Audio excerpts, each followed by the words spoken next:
science of writing itself. The science of writing, putting down your information.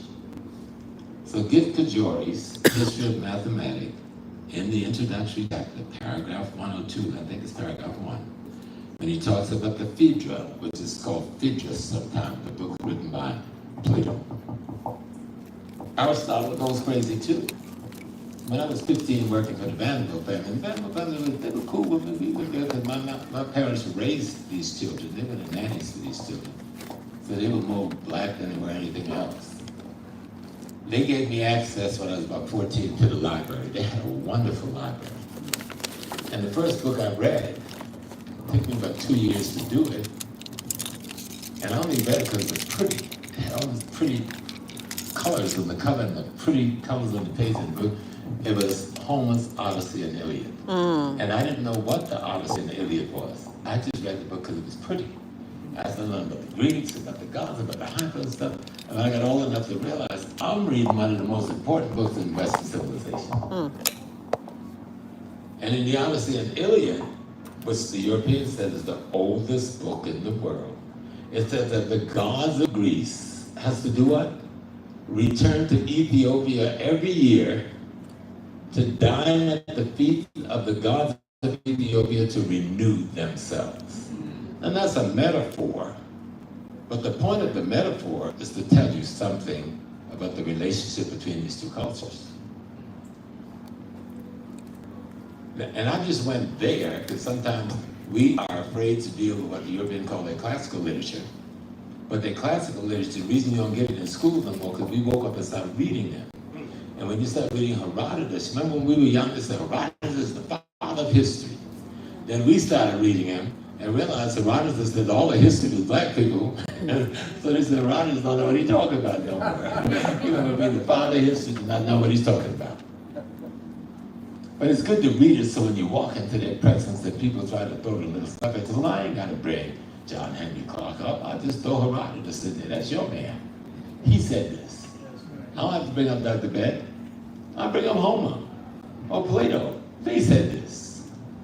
Now you go and dispute them, then you can come and have a conversation with me.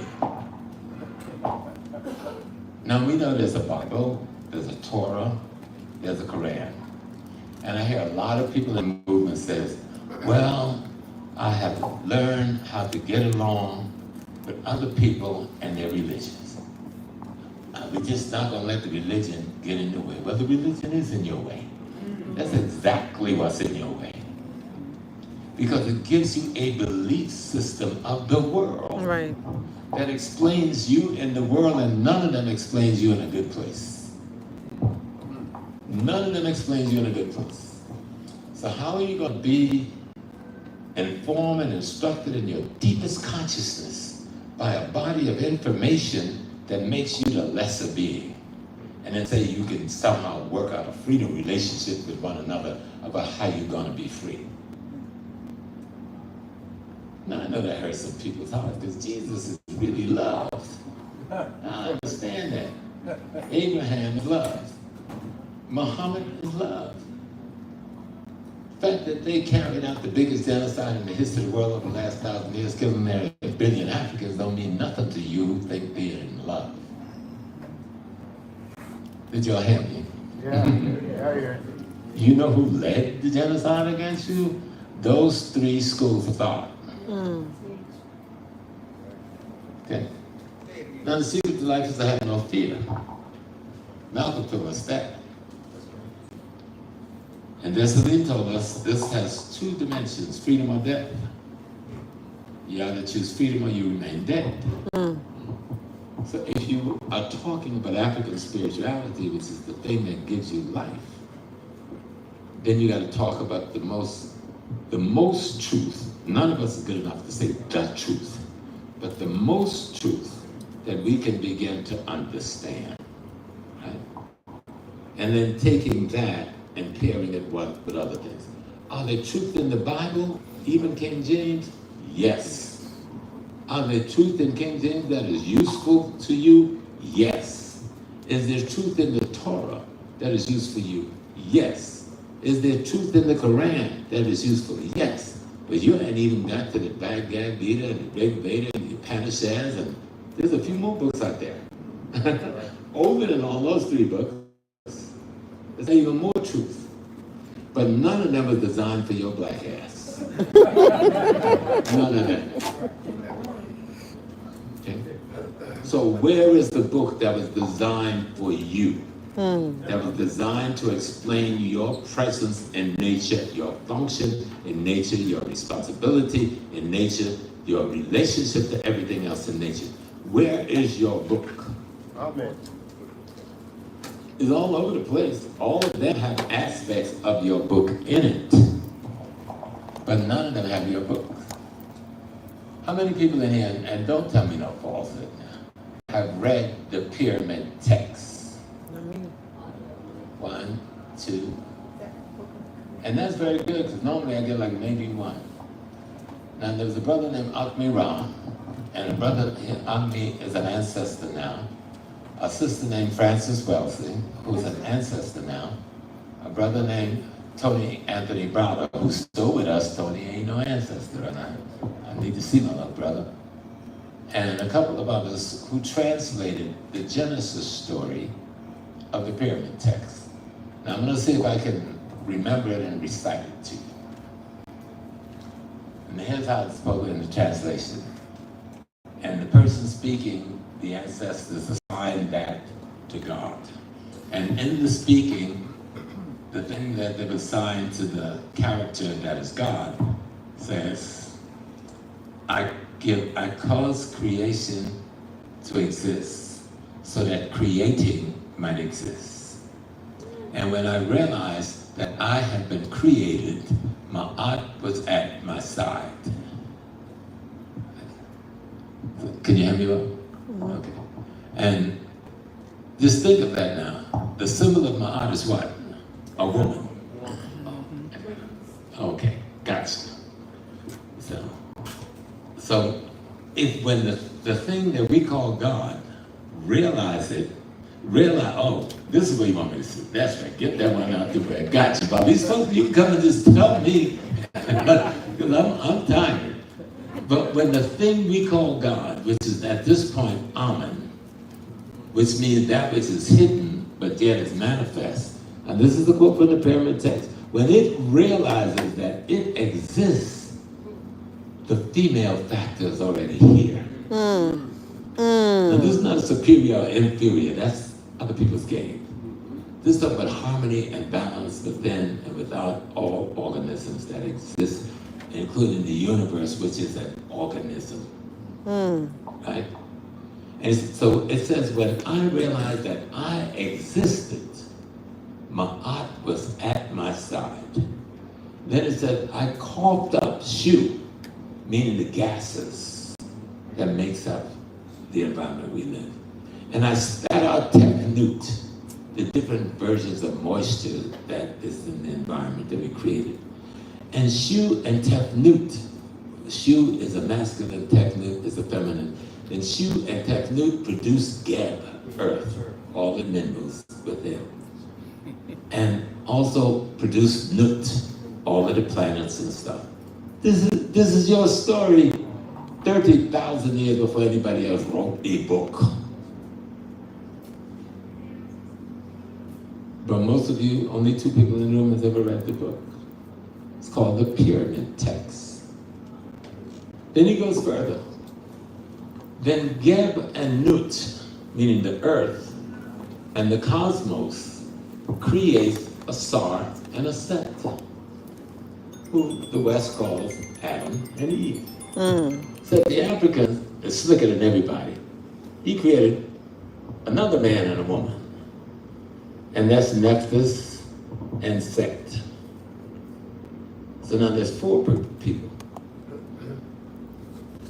And then he goes on in the dissertation and says, and then I hicker. And the word hicker means I gave the word. In the Bible, where they say, and the word was God and God was the word, but that's the word hicker. He said, I hiccup, and that breathed life into everything.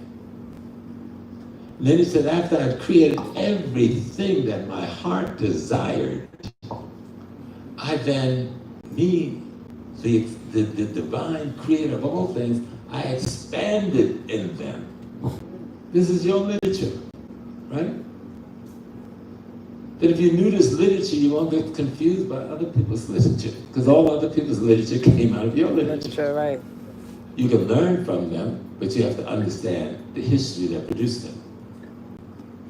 So, having created everything that my heart desired, I then expanded in them. And I'm just tell you what his conclusion was. Now, this is the big. Oh, he says, and then I created Ptah. Now, Ptah is a mountain. The symbol is a mountain. Ptah means solid matter. The whole book is a dissertation on quantum physics. Right. But you got to know a little bit of quantum physics if you're going to read the pyramid text.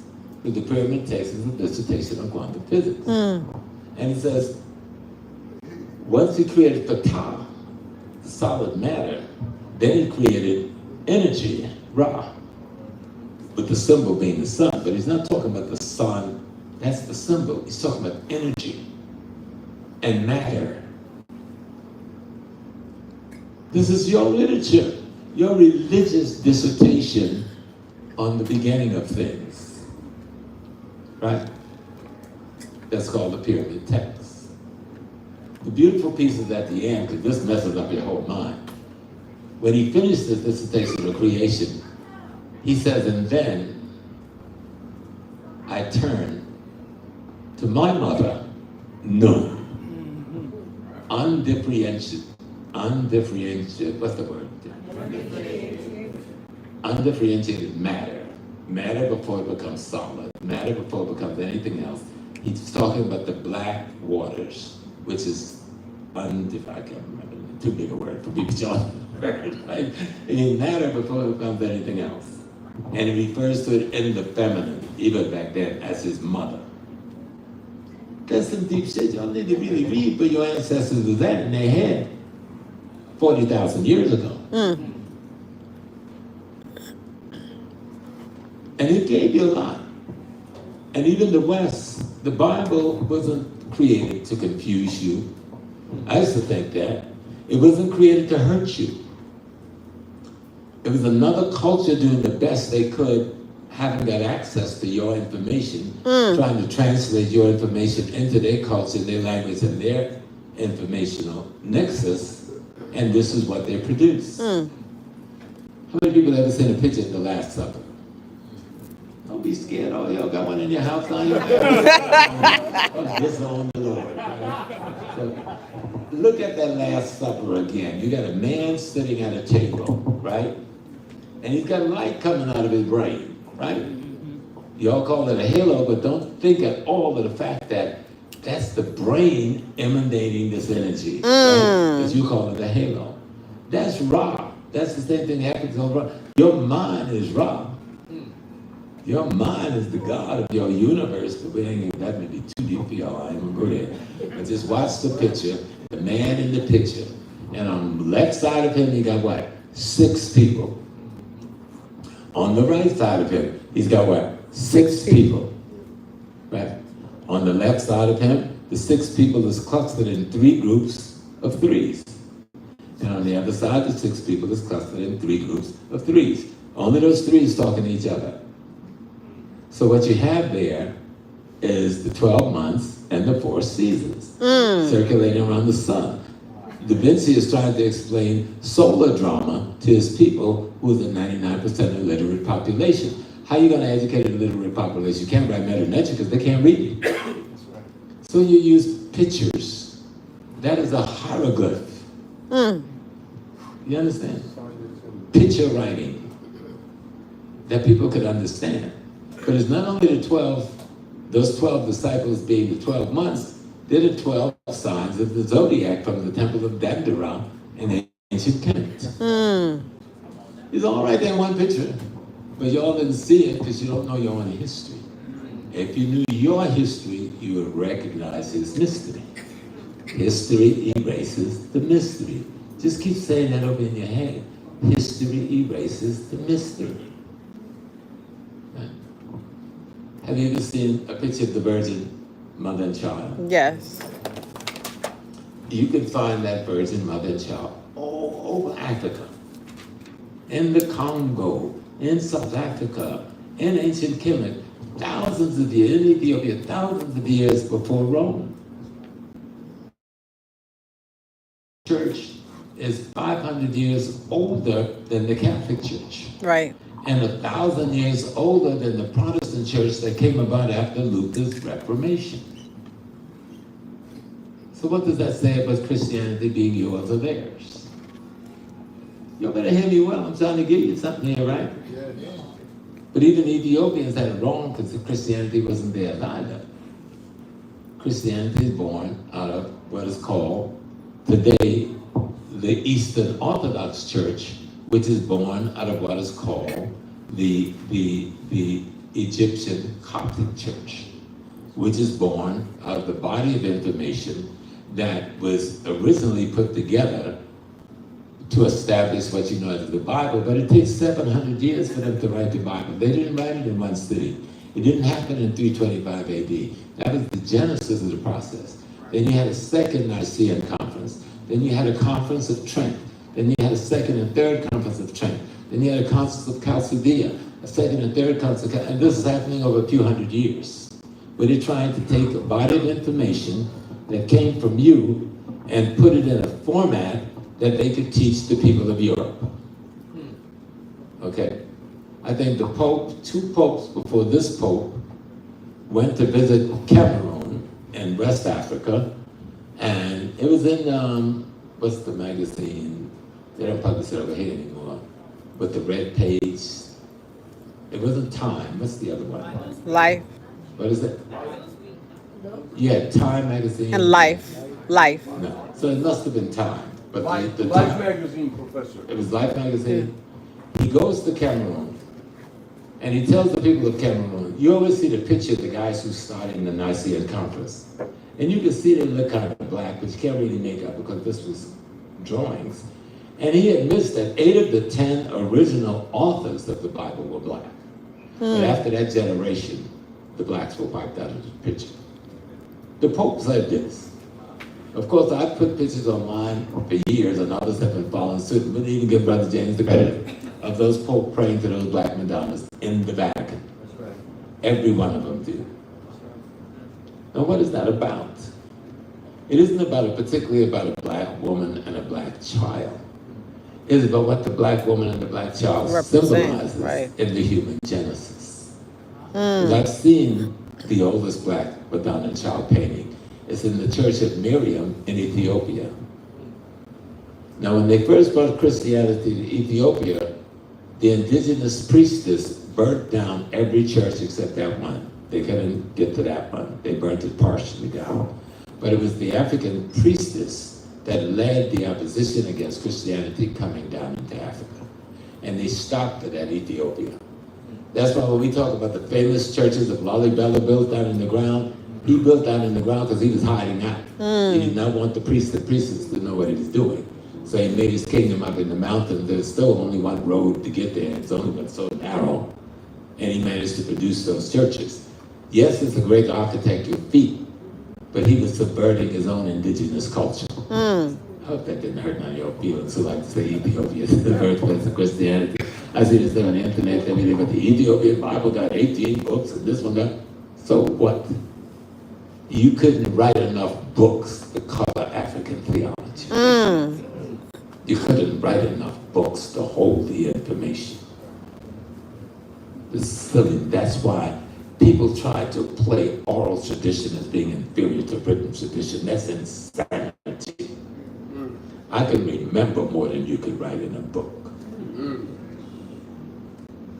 And if you understood our system, no priest can hold the whole body of knowledge. That's why you're the priest of this, and you're the priestess of this, and you're the priestess of this, and you're married to this spirit and this spirit, because it takes an institution working together to explain the totality of creation, because that's what we're talking about. The African have to stop being afraid of being free. We are afraid of being free. That plane that crashed in Ghana didn't kill nobody. They just let loose some energy that they're going to have to face somewhere else in some other way. Nobody can kill you. According to our culture says you go and come. And you come back in the family that you were originally manifested in. And you have a certain amount of steps to go through to perfect yourself, to be a better human being, to the degree to which you create. How many people in here study martial arts? Okay. If you're a martial artist, you know that what you're doing, you're creating an energy field. You are expanding an energy field. And that energy field affects both your health and the health of the people around you. So eating right is as spiritual Yes. as is praying. Yes. Eating the right food at the right time of year is as spiritual as the prayers you may say or the meditation you may do.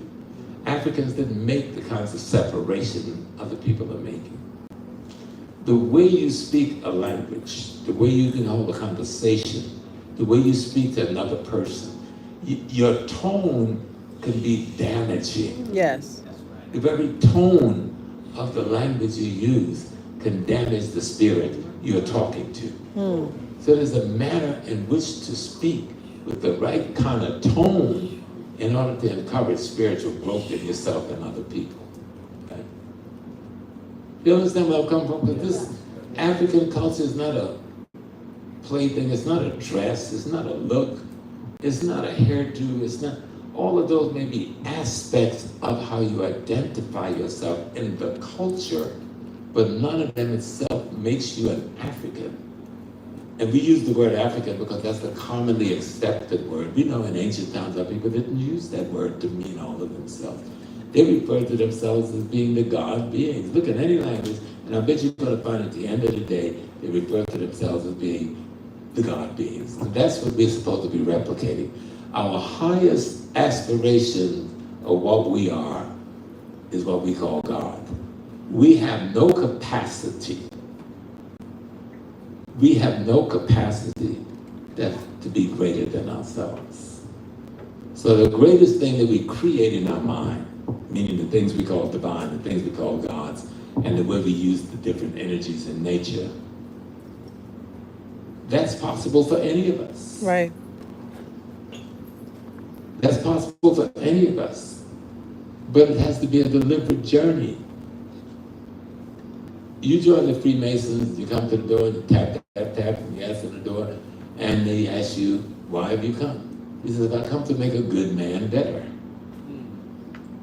And what is the process you're going to go through? You're going to go through a process that's going to be trying to transform your character, transform your personality, transform your behavior in such a way that you are looked upon as being like a light of God itself. And that's what all those secret society is purported to do. And most of them have gone astray. That is at least what they purport to do. And the same thing when you join many of the societies at home. The rites of passage processes. What are they? They're not just to talk about the woman's menstrual cycle or the man's being able to understand his genitals. You know, the rites of passage process is to prepare you for death. To prepare you for death. And each of those rites of passage process from birth to the funeral is to prepare you to perfect yourself at each level.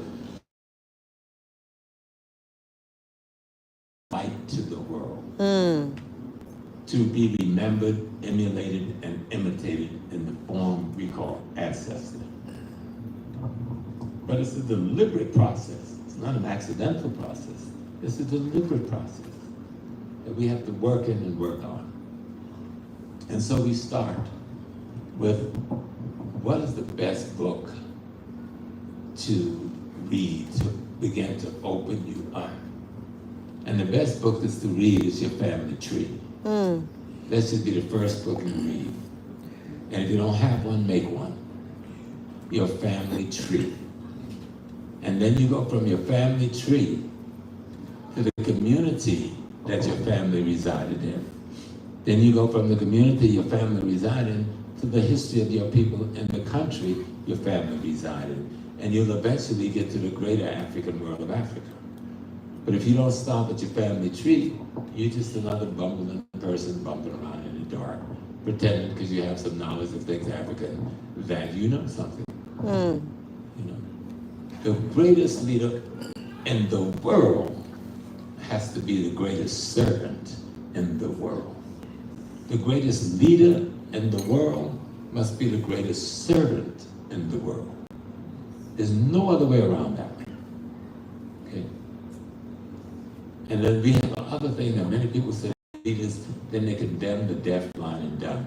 Well, what did you think you came here for? If you were given light, it means you were to become a guide. And who do you become a guide to? The deaf, blind, and dumb. If you're not prepared to guide those people, then you're just an imitation of what a leader should be. You're not a leader. You come to bring light. Light is ideas, concepts, and principles that transform the individual who will transform the society that you live in. But you need information to do that. You need information. And that information has to come from studying history. And that history will let you get an understanding of culture. Culture is the fundamental education system of any people. So what does the culture do? Once you start studying the culture, you learn the tools of culture. So those in voodoo, they have a tool, and voodoo is simply an African word that means the essence of the divine in a being, right? And so they have things called bebes. You'll ever see a voodoo bebe, pretty drawings they have? What are those things? Those are some ancestors' concept of energy configuration that is peculiar to that vibration, sound, and that light. Okay? So in their mind, this is okay, that particular body of energy that makes me see this way, understand this way, and behave this way, I can see the configuration of that energy. And it is the drawing of that configuration that they call the bebe. And so people study this bebe to get an understanding of a legba. What is a legba? Something black, something red, something you put by your door. Most people don't know anything more than that. They got a black calabash with some red paint on it, with some red beads on it by the door, and legba is gonna guard me. That damn calabash ain't gonna guard nothing. That's the symbol of an idea of what should be in your mind about how you guard your household against having negative influence, negative ideas, negative behavior, negative characters coming into it. Y'all understand what I'm saying? Yes. Because African spirituality ain't as simple as just putting some beads on and taking a bath with some Epsom salt. All that may be good in the ritual of what people do, but that's not what it is. It is simply understanding the truth of the universe. It's understanding the truth of your heart, your mind, your body, in practice. In practice. All of us, all through our life, all of us are going to make mistakes. Till the day we go to the cemetery. None of us going to reach power. If you reach that perfection, you disappear as light, okay? But in the process, we're going to all give off some light that's going to show the way to somebody in some category or area. That's your joy. That's where you find your peace. And there's some people who've written some good works. And I tell anybody, study the Torah, study the Quran, study the Bible. They're in our culture. And they're in the language that we understand, right? So they're foundational literature in terms of how we think. But you can't stop there and just get caught up in a bunch of religions. I'm praying 5 times a day, I'm going going to church on Sunday or making Shabbat on Saturday. Can't stop there. Because something existed before those books existed. They're making reference to something. And obviously, if they were what they're supposed to be, none of us would be sitting in this room because there'd be no need to have this conversation. We would be free. And we would know how we are free. Are y'all understanding me? Yes. I'm trying not to be mysterious, but I don't want to mislead either. I want you to really understand that grandma in the church doing the throwdown and the shouting wasn't wrong. She was using the tools she had and the tools she remembered psychically the best she could. It's just not good enough to get us above water. But it brought us up quite a distance. Okay? So now we can look at it and see, oh shoot, there goes Africa. When we were under that water, we couldn't see her, we could only dream of her. But our head came above the water, we can see her now. And we can go to her now. We can say, show us more. Brother wearing a nice hat. I like that hat. A lot of the Muslim brothers like that hat. Just like the Senegalese Muslims. There's a reason why they style that hat that way. There's a message in every mark on the hat. There's a message in the colors on the hat. Culture is a hell of a thing. People use their garments, their cloth, their wood carvings to tell the story of their spiritual knowledge bank, even when they didn't understand the story they were telling. But they preserved it. In the hymns that black people sing, a lot of your spirituality is in those old hymns. But all of us made a mistake in the 60s and we turned against too much.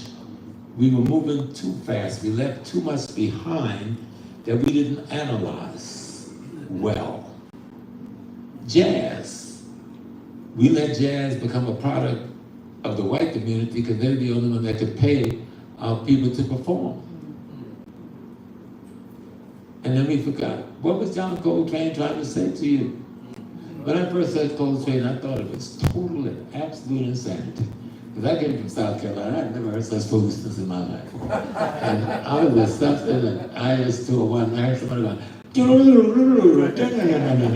and I go, what the hell? And then I had to stop and listen. Now, the fact that he may have been a little high on heroin when he made this, I ain't trying to put John, I'm trying to make a point about you, listen well. Because at some point when John cleaned himself up, he arrived at where?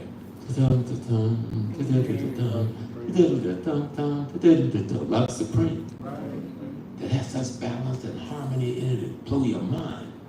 But he had to get there through the chaos and confusion of what America was doing to his consciousness. And in each episode, he explained that to us. All right? Through, because you remember what jazz is? Jazz is you're first copying something. You're copying a memory in your mind. And then you're trying to imitate something. And then you want to innovate on that thing. You're trying to take the thing from yesterday that we no longer understand and innovate it today so we can understand, so we can tell a story that we can understand. We no longer understand it in the old story. So when John is first playing, he's playing what his spirit is feeling from the old story, the African story, but we can't understand that. So he has to innovate, imitate and innovate. So when he innovates, he explains it in today's language of rhythms and tones that we begin to understand. Same thing with the blues. A man singing the blues, you can pay attention to the words, but you gotta always pay attention to every movement in his face. He told my baby done left me. I mean, like, just the words, my baby done left me. You know? And he moaning, my baby done left me, 'cause I'm out on the corner with my brother John, drinking too much. Now, he's using these nice little songs in metaphoric terms to tell the story about a social situation, because most of us were caught, what? In the same social situation. And so the music becomes a way of having social commentary to try to solve the basic problems of drinking, or the basic problem of betraying your mate, or the basic problem of hanging out in different juke joints, and well, you should have your butt at home. And so the music became the social commentary that began to instruct and inform you that your behavior is wrong. You need to get it right. And see my mood, you see the consequence of your behavior. But we no longer look at our music like that. Now, if you no longer look at our music, because someone else has taken over the social commentary that is our music. And we need to take our music back and make our own social commentary. That's right. Because Malcolm made it very clear, cats having biscuits in ovens, having kittens in ovens don't make it biscuits. So Americans, Africans born in America, don't make us nothing but Africans. Africans born in the Caribbean don't make us nothing but Africans. Africans born in Turkey, Czechoslovakia, or the Soviet Union don't make us nothing but Africans, even when we gotta get light skin to survive the radiation.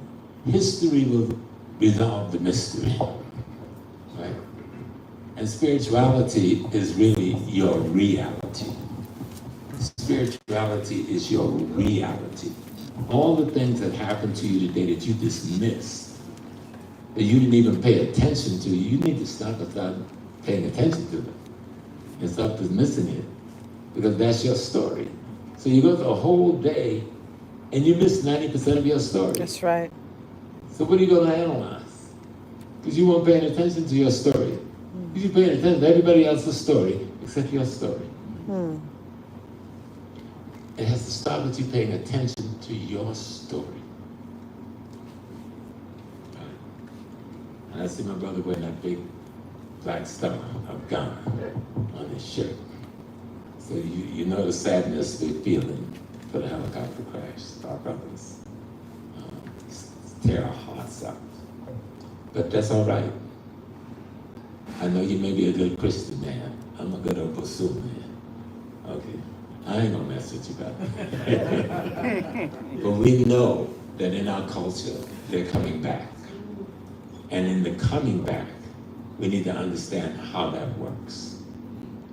When you come back as a baby in the family you were originally born in. And almost all of our system, it explains that as a part of what we call our theology, right? But we have a body, we have a spirit, we have a soul. Now in the Archon culture, you all got 7 of these different bodies, spirits and soul. It talks about every aspect of you. Everybody in here is giving off light right now, but we can't see that light. But we are affected by the light. If you got angry right now with that man, you may not be angry with me, but I can look at you and tell you that you're angry. And that energy you're giving off against that man, that energy will affect everything else I do from the moment I recognize that you're giving off that negative energy. I can do the same thing if I see someone joyful. That same joy will affect me, even though they may not even be paying attention to me. They may be joyful in whatever communications they're having with the person next to them. But it's the body of energy that we give off, right? And we don't learn in this culture now how to recognize that. That's why the question of love becomes so important. If you don't understand what God is, how can you understand what love is? And if you don't understand how to access God, how would you understand how to access love? Okay? When my mother and father gave birth to me, they gave birth to themselves. No God gave birth to me. Mama and daddy had a little relationship and they were feeling real good about it, and they gave birth to me. That's how God creates through us. We are that aspect of God. Listen to that word, aspect. We are that aspect of God that creates humans. That's the only way humans get created. But people who only got the test tube thing, they still got to take the eggs out of the woman and the sperm out of the man. We are that aspect of God that creates. You understand? Yes. So God is not something over there and you down here. You're a part of the very thing you call God. And that you really have to grasp. We see people pouring libation all the time. They be libating till the ground start moving. But you're libating to yourself. You are the ancestors. You are your grandparents. And this time, your grandparents was you in that time. That's what African culture has taught me. You're from Ghana, young man? What part? Well, I was born here. My parents are my father was from Accra, my mother was from Selma. Accra and Selma, my parents. God and Kiti. God? Ghana. Ghana. And the Ada and the Danbes, they're your cousins. So, no, we hold the eyes up. it's the concept of how we begin to know God. You have to begin to know yourself. There is not a single African culture that has a God in the sky. There's not a single African culture that has an image of God. That's right. Not one. They have images of spirits, things they call spirits, or forces in nature, and trying to teach you about the powers in nature that you can use, but not a single one have an image of God as a supreme being over and above it. Because that's not how we think of God. We are a part of the very thing you call God, right? We are the very thing you call ancestors. You are that thing. If I see a Hebrew brother, and he says, I believe in Isaac, Esau, and Jacob, does he know that if that bloodline be true, then he is Isaac, Esau, and Jacob? They're not dead. They're not gone. They're replicated in every birth, in every family, in every household, on every day. Let me tell you what's gone. It's the principles, concepts, and ideas by which they live. When you lose that, it's when you lose your way. What is the rules of the game? If you're your ancestors, then why are you pulling? Who did you put in the ground? How many people ever had a body cremated in the family? And you get something about this big full of dust, don't you? Yep. The rest of it, water evaporated out into space. And the energy that kept it all rocking out into space. And that handful of dust you have is all you got left. Okay. And if you put it in the ground and you let it rot over time, and the water evaporated over time, and the Western civilization got you locked up in a wooden box, and got you locked up in a metal box, and got you locked up in a cement box, you ever ask yourself why? Why they won't let the soul be free? The Hebrew tradition don't do that. They bury you within 2 or 3 days, and you're not embalmed. The Muslim tradition don't do that. They bury you and you're not embalmed, which gives you a chance to do what? Return to nature. But in the dominant Christian culture, they lock that spirit up so that they could never, or they hope they would never return. Do you understand what I'm saying? I know you know. That's why the brother asked me to come here and talk to you. Because he never thought of it like that. So spirituality is really understanding and grasping your reality. The things that happen to you on a daily basis. Your ancestors is your greatest informer. How do you learn to remember your ancestors? Every cell in your body, every molecule in your body came from this other man and woman, right? That means in every cell and every molecule in your body is all of the memory and experience and activities of that man and that woman, right? That's right. And they got it from 4 other people who got it from 8 other people who got it from 16 other people who got it from 32 other people who got it from 60 other people, back to infinity. You are the culmination of all of that. All of that. That's right. But without culture, you can't wake up none of them. Woo. You've got to be able to remember in order to wake them up. My mama went with me, goes with me everywhere I travel. My mother was a very beautiful African woman from South Carolina. And the day I decided to take her to Ghana, because she wanted to go to Ghana so bad, she passed away on that. She was in the hospital, she was sick. And she passed away on the day I came to say, I'm taking you. We got it all hooked up. So I take a photo with me every time I go. And any room I go in, you're gonna see some white rocks, some black rocks, some mama, I got an earring, I got a picture. But this time coming out of Ghana, I got stopped. Why y'all stopping? We wanna know what you have in your bag, sir. I said, well, I got a printer, I got one of those portable printers, I got a laptop, and I got a this and a that. They said, no, we see all of those. There's something else in that little black thing in the corner right there. I go like, what is he talking about? I said, there's nothing in that bag but my mama's picture and some rocks. They took my pictures out and said, we got to run this through the scanner. I said, whoa, hold up. Why you got to run my pictures through the scanner? You know, she had a, what do you call it, cast iron frame. And it's painted gold. They thought mom was smuggling the gold out of the car. So they run my poor mama through the scanner. I said, girl, you still raising hell.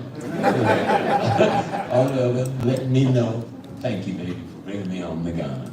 You know, that may seem a simple thing, you know, but I hear my mom. I understand her. Finally, she went home. When you travel to Africa, guess what you do? The biggest thing you do is take your ancestors back home. But if you knew that's what you were doing, if you were conscious, how beautiful that experience could be. All of the ones we say dead in the middle passes, on these plantations, in the streets of the ghettos, you take them back home when you get on that plane or that ship and you go back to the continent.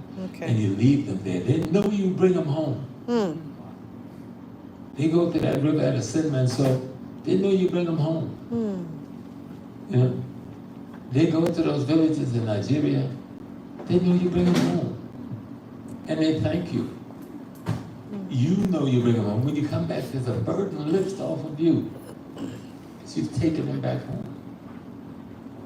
That's the beauty of what we do. I call it the African Pilgrimage Project. But that notwithstanding is you understanding that you are your ancestors. It takes a minute to really grasp that. Understand that your mom and your dad, when they gave birth to you, the only thing they had to use to give birth to you was themselves. Just kind of grasp that concept. Sometimes when you put it other people say, yeah, but they don't even see it, they miss it. If you can grab that piece, when mommy and daddy gave birth to me, they gave birth to themselves. Okay? I am my ancestors today. They were me yesterday. My children and grandchildren will be them tomorrow. That's why it's so important to pay respect and regard to ancestors. You really pay respect and regard to the best of what you should be. But you gotta understand culture. Drum rhythm, music, everything in Africa had a purpose. When I grew up on that old plantation, they had an old rhythm that beat in the church. I never knew it was, but it's pretty because we live in the woods, you know, and suddenly it vibrates through all the trees. So I'm in Ghana buying my first drum. But it was Friday, it was Juma, so the brothers selling most of the drums, they're Muslims. So they're making prayer. So I'm playing the drum, me and the brother who's with me, trying to pretend I know what I'm doing. But the only rhythm I know is the church rhythm. So I'm playing it.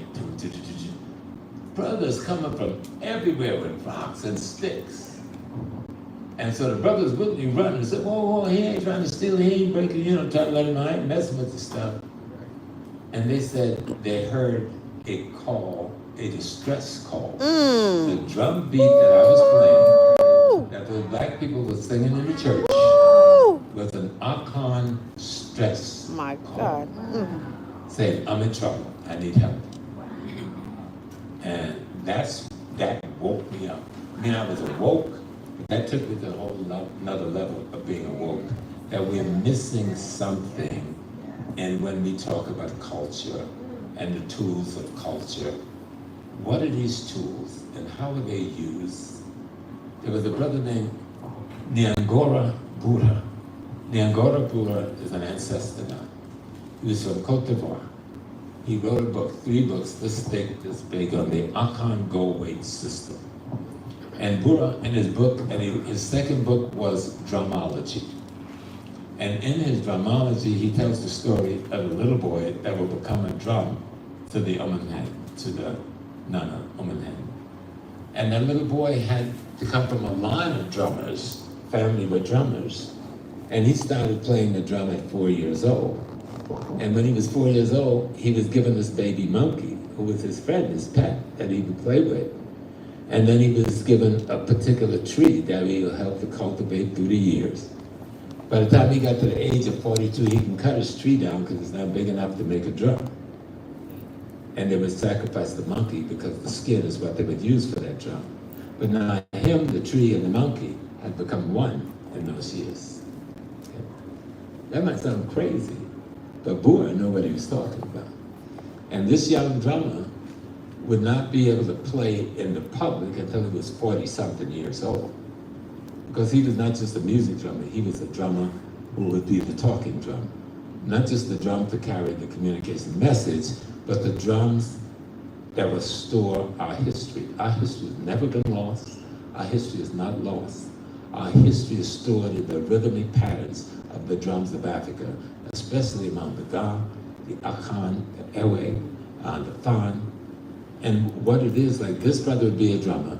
He may have 500 years or 200 years. There's some people that live in the eastern beach, more in the east, right?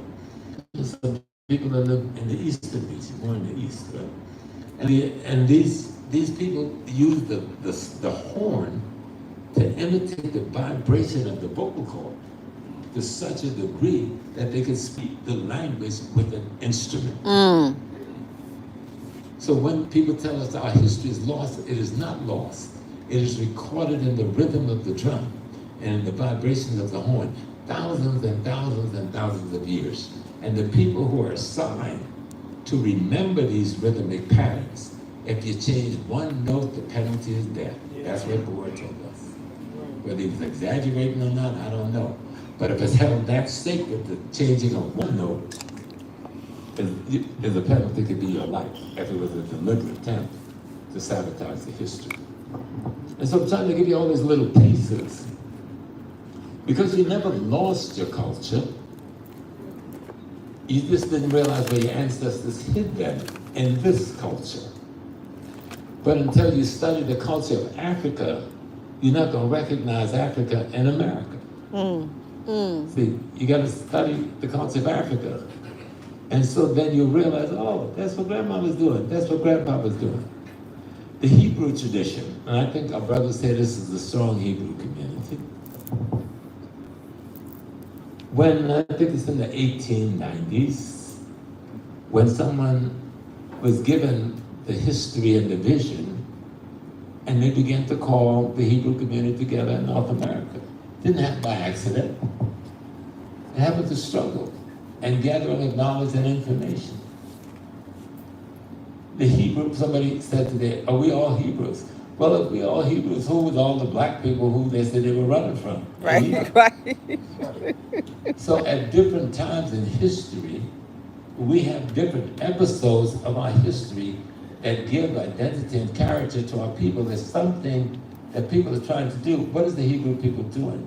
They're carrying a body of information, right? It isn't just the 10 Commandments. Those aren't the only laws. People focus on the 10 Commandments. There's a body of information that that group of people are trying to protect and preserve. Right? And then you got the ones we call the Comitians. They get invaded by the Romans and the Greeks, and they're running down to Sudan. And some of them end up in Ghana, call themselves God. Well, you notice that you go among the Ghana, they have painted on their boats the symbol for Kepra, the beetle.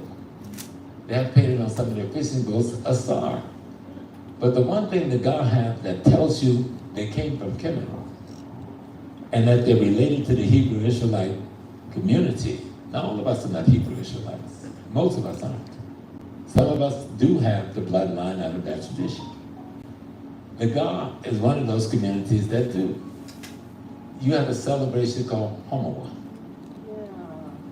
In the dark tradition, I'm an initiate. some niahito or krapon. And I can cook more pork boy than you can. And I know how to sprinkle it to the gods. But in the Homoa celebration, which comes every year, the god goes to this pit where they get this red clay, and they paint the red clay over the doors of their house, so that the evil spirit would not stop in that place during the period of the Homoa celebration. Does that sound familiar to you? Yes. That's Passover. But if you don't study history, you'll be caught up in somebody else's mystery. And during the Homoa, it's a quiet time. You know, you gotta have peace and quiet. I remember there's a period of time when Jerry Rollins was the president. The churches wanted to play drums during Homoa. So many of the Gamancha people went into church and tore some of them up. So the thing ended up in the courts, and the courts ruled on the behalf of the God people. They said this is the God tradition that was here long before Christianity come, so the respect must be given to the older tradition. Now, I'm just bringing up some of this things just to give you little bits and pieces of yourself in these different places. Because we say things and we don't really know things. Yes, Hebrews are real, and many of us come from the bloodline of the Hebrews, Israelites. Yes, the Kemetian people are real, and many of us come from the bloodline of the people of Kemet. Yes, the people who brought voodoo, the Van, the Congolese, and others to Haiti, and we come from that bloodline too. The thing that makes African Americans the most powerful, except y'all think you're weak, is that you probably have more genetic cluster than any other That's group right. of Africans anywhere on the That's planet. right. That's powerful. Because we had the greatest amalgamation of the different groupings. Not bad. You understand what I'm saying? But do we know what that genetic pool brought to our consciousness that we use subconsciously, but we don't know enough history to bring it out consciously? Congo? What do I know about the religions of Congo? Angola? What do I know about the tradition of Angola? You know? Swaziland? What do I know about the tradition of Swaziland? Yet all of it resides in your subconscious. And it seeps out in your consciousness all the time, and you don't know what it is. Study African history and you can identify these aspects of your spirit that is your ancestors, who is you, having experience in another time before this time. You don't understand that? This Yes, is important. You yes. really gotta know that this is real. You are your ancestors.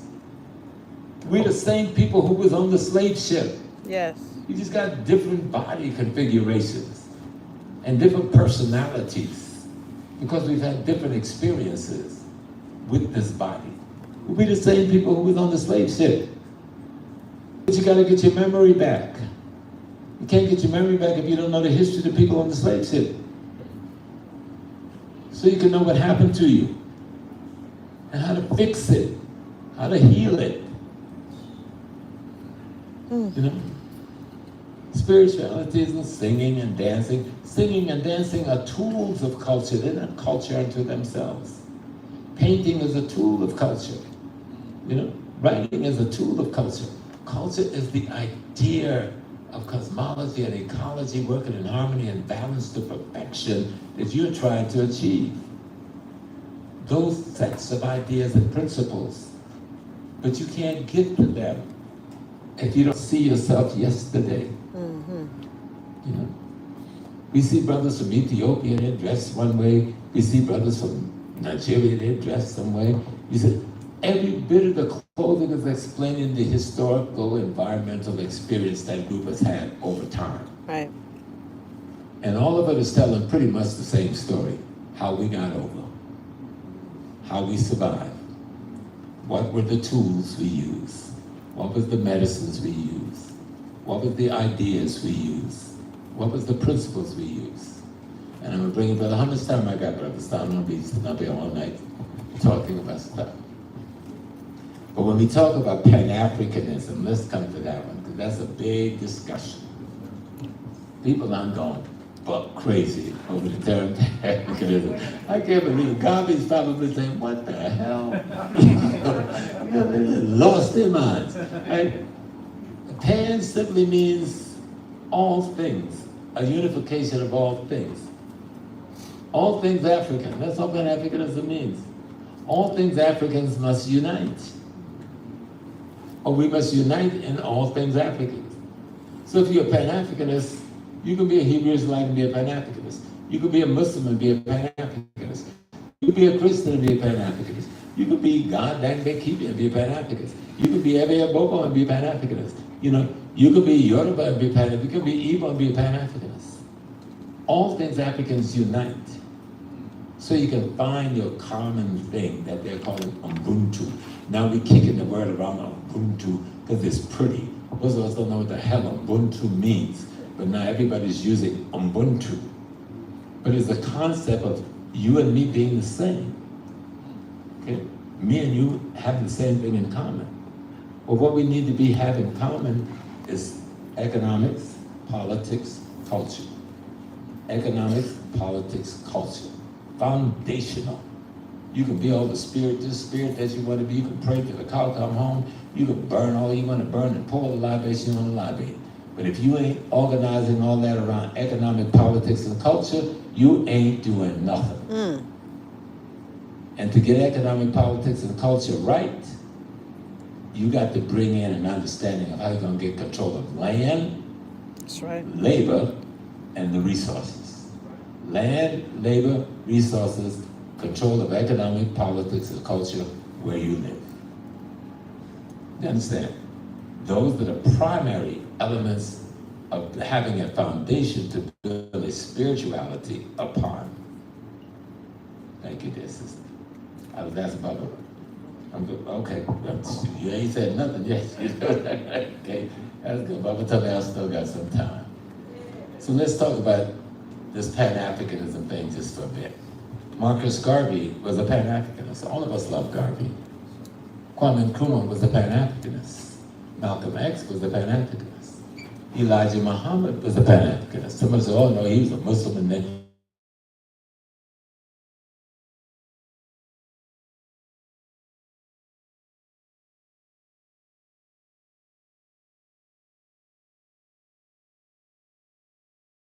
what you mean, and people get it. Booker T. Washington was a Pan-Africanist, but y'all don't like Booker T. Washington because the black enterprises went in the toilet and is with the genesis and the ending of the integration movement. Yes. Because we integrated and they never did. So we integrated our money in their corporation. But they didn't bring nothing to us. 1 penny an hour. That's right. And ours died on the vine. That's right. So we need to be talking seriously about black nationalism. Now Malcolm X said black nationalism means controlling economic, politics, and culture. Okay. Economics is the value in your environment. Now in America, in our community, we don't have any gold. We don't have no diamonds. We ain't got no oil. So where's the value in the ecology? Because the word economics comes from the word ecology, right? The value is your tax revenue. How do you harvest your tax revenue? The value is your, what's the term? Your retail and your tax revenue. And the tax revenue, you see all these people with these not-for-profit organizations, you know what they're doing? They're harvesting their tax revenue. That's right. That's what not-for-profits do. They harvest tax revenues. And most not-for-profits in our community is run by us, but not owned by us. That's right. So they harvest your tax revenue to go to somebody else's community. But you're not going to take control of that unless you have an understanding of the politics. Politics manage your economics, right? And so the politics in America is you got to select people who's capable of representing you in terms of the principle you stand for, and then you have to vote them into office. But a lot of us get mad with the system because we don't know how to work it, because then we ain't on. And so the enemy said, that's fine, we'll come in and take somebody from among them that look like them, but operate around our interests, and we vote them in office. That's right. And you see a bunch of black people in office, but your stuff don't change. And you try to figure, well, what's going on? We did the right thing. No, You should have picked someone from among you that you know is willing to go and service you.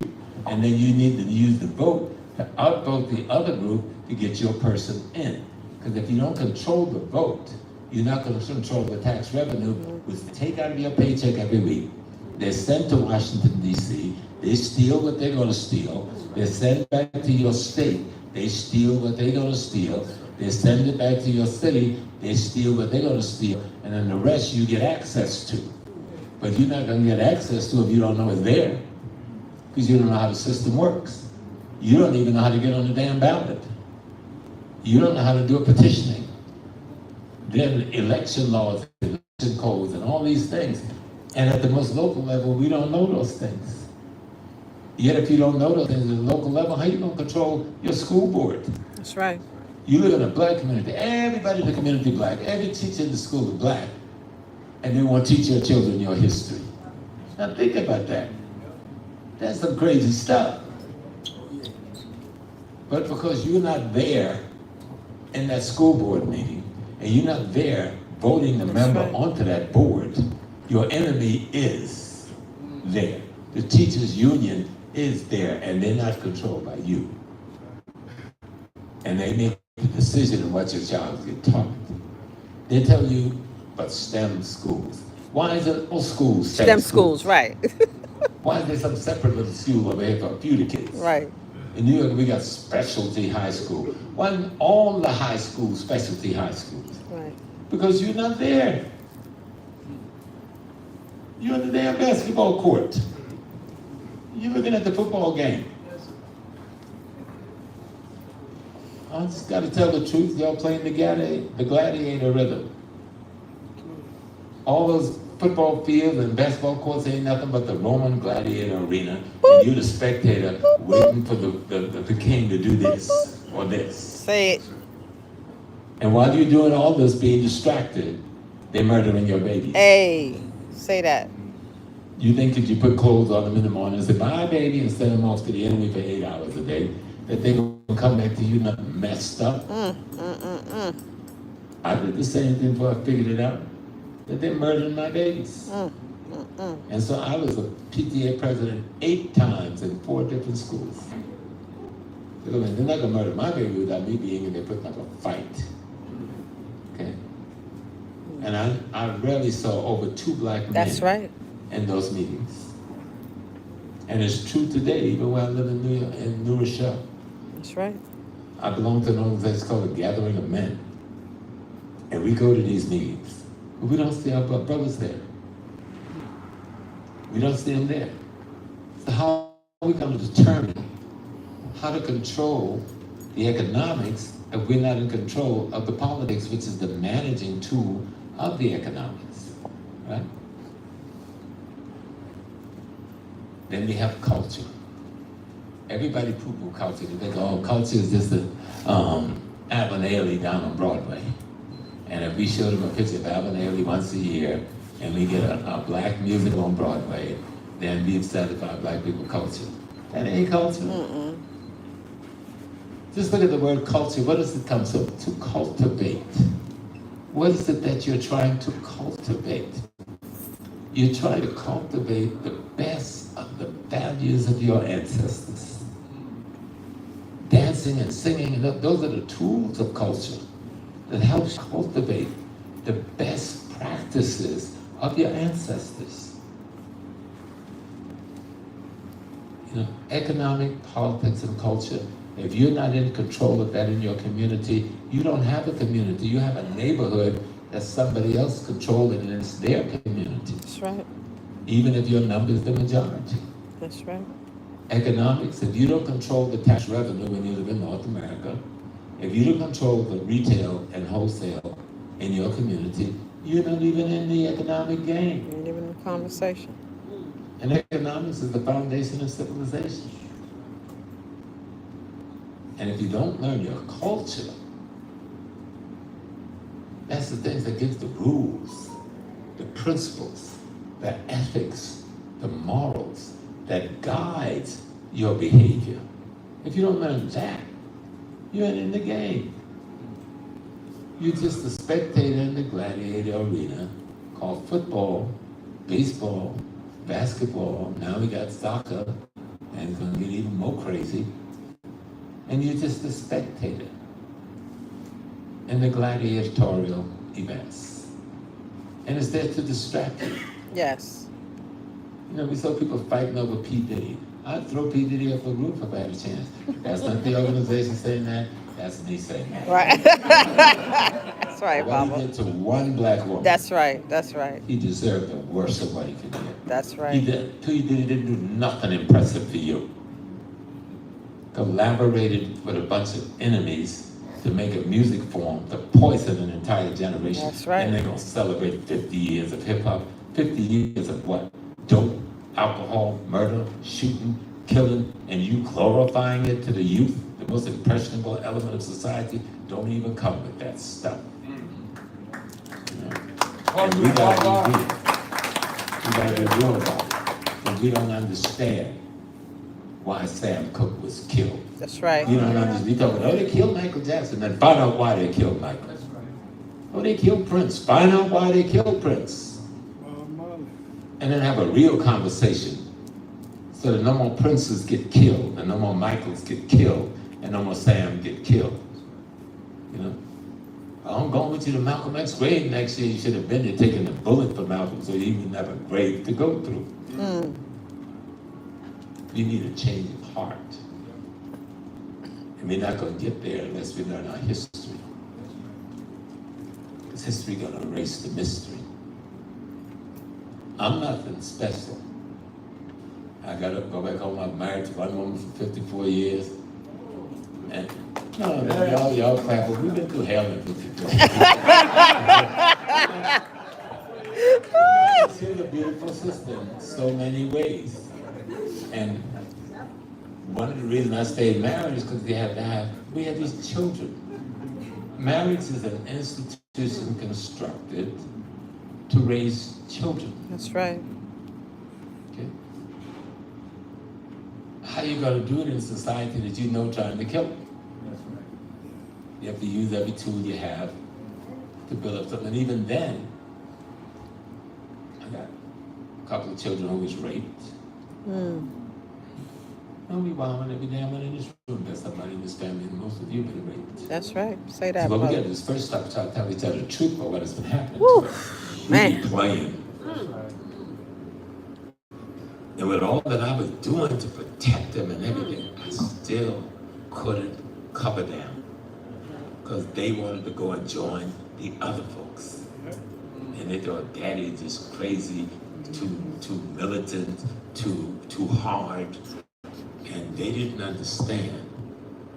The one thing I think was good, I gave them so much Africanness. When they did fall down, they were able to get back up. Because they're going out in the world when they walk out of your door in the morning. That's right. And you ain't got no control. You ain't there to protect them. The only thing that can protect them is what you put in their minds the night before. But most of us come home from work and we don't put nothing in their minds. We may check their homework. And except for a few, that's it. How many of us at least once a week, we don't watch a John Henry Clark or Francis Wellington. At least 1 hour a week must be devoted to something African in this household. Once a week.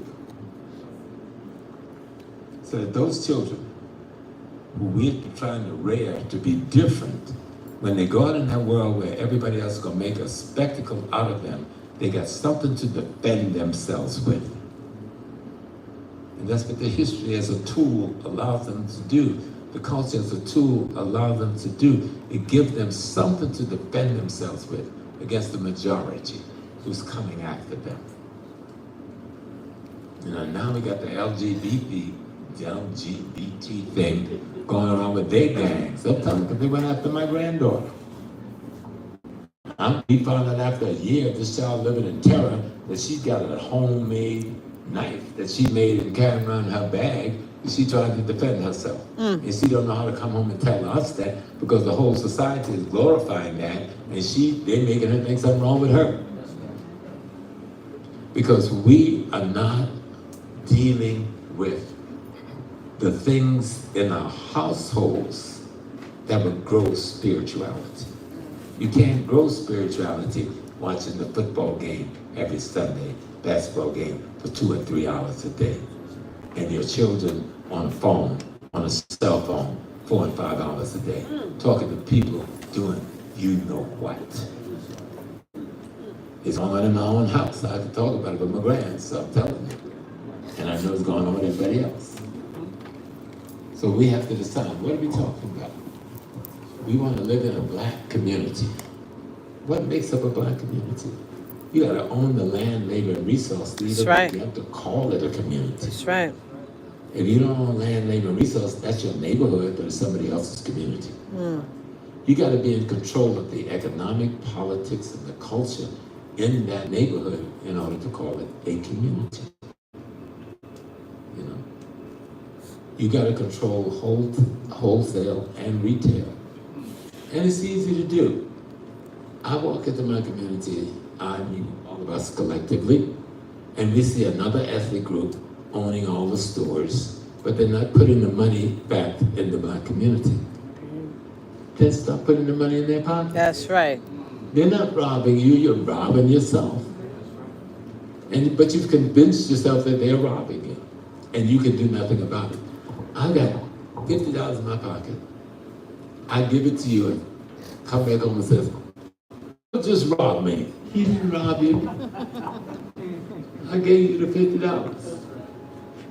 But we have to start making some sense.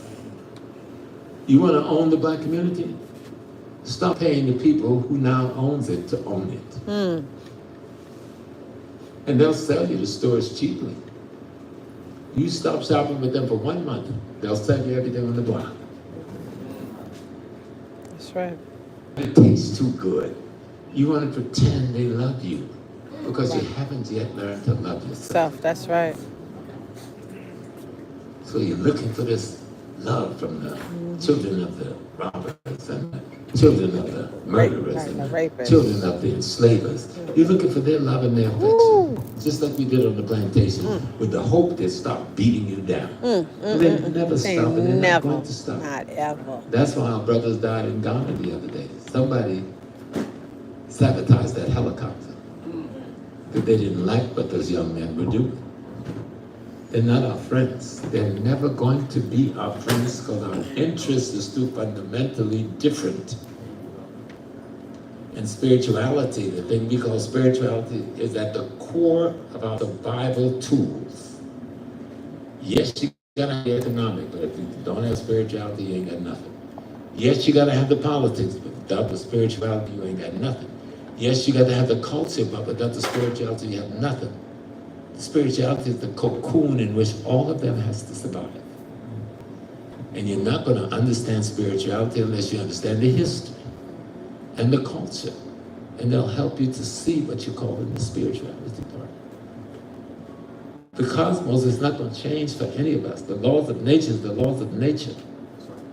We're not the only one that understands. The Chinese, the Japanese, the Indian, the whomever, the Filipinos, the people in Papua New Guinea, they're looking at the same sun you're looking at. Yes. The same stars you're looking at. Yes. The same constellation you're looking at. The same moon you're looking at. That's right. Right? And yet they're interpreting it to their best interests. Why can't you interpret it to your best interests? You know? They have nothing more than you have. They're in the same universe you're in. They have to live according to the same laws of nature that you have to live. But they have a system. Your culture is the system of how you control economic, politics, and culture where you live. How you get a hand on land, labor, and resources where you live. And how you keep it in the interest and for the sake of your next generation. Matter of fact, culture's primary job is to carry out intergenerational transmission of the wisdom of a people. And the wisdom of a people should be that people's interpretation of the wisdom of the universe in their best interests. If you call it something else spirituality, you're just dealing with spookality. Because spirituality is managing your reality. Managing your reality. That's true spirituality. I've said the same thing over and over in enough ways, so I'm going to bring this to a conclusion by being very clear. Africa is not a dress. It's not a hairstyle. It's not a drink. It's not jollof rice. I grew up on jollof rice in South Carolina. We call it red rice because we didn't have any palm oil, so we used tomato sauce once we got over here. So, but the idea was to put good seasoning in your rice, and a seasoning that was also herbal that would help your health. Healthy eating is one of the highest forms of spirituality, because an unhealthy person physically ain't going to be healthy in many of the other ways. But history erases the mystery. And remember, you are your ancestry. Keep trying to make it make sense to you, what I said to you. Your mother and father, when they gave birth to you, they gave birth to themselves.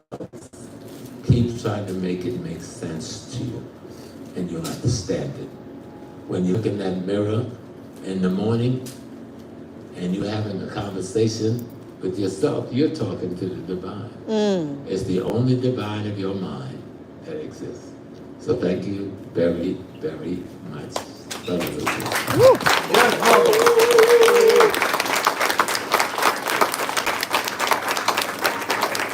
Oh, I hope y'all enjoyed that.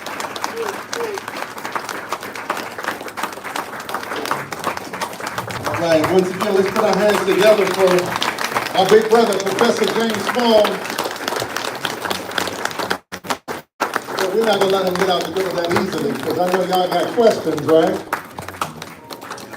So we're going to let you all ask your questions, and we'd ask that if you have to leave now, please make sure you go around and support the vendors, and grab you something to eat for everybody at the house. And again, thank you. We're going to go ahead and let you all, I guess you can line up, but just don't line up. No, don't line up. Just raise your hand and we'll get to you. Okay.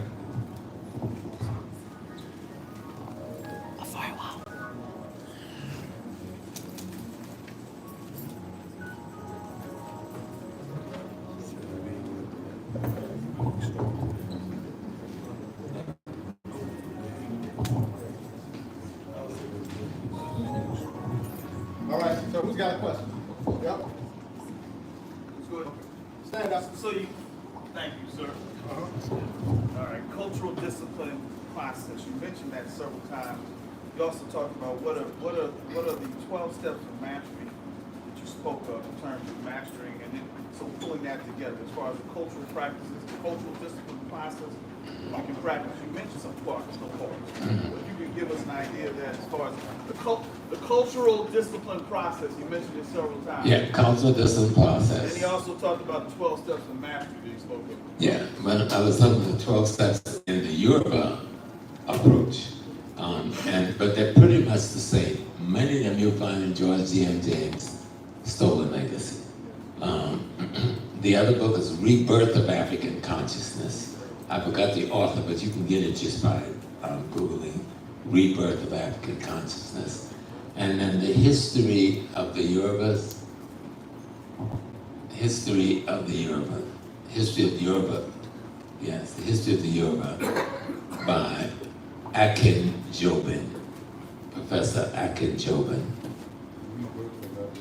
Rebirth of African Culture, Stolen Legacy, and the history of the Yorubas by Akin Jobin. I think it's A-K-J-A. But if you get it halfway right, that A1 will get it right for you because they're trying to sell a book.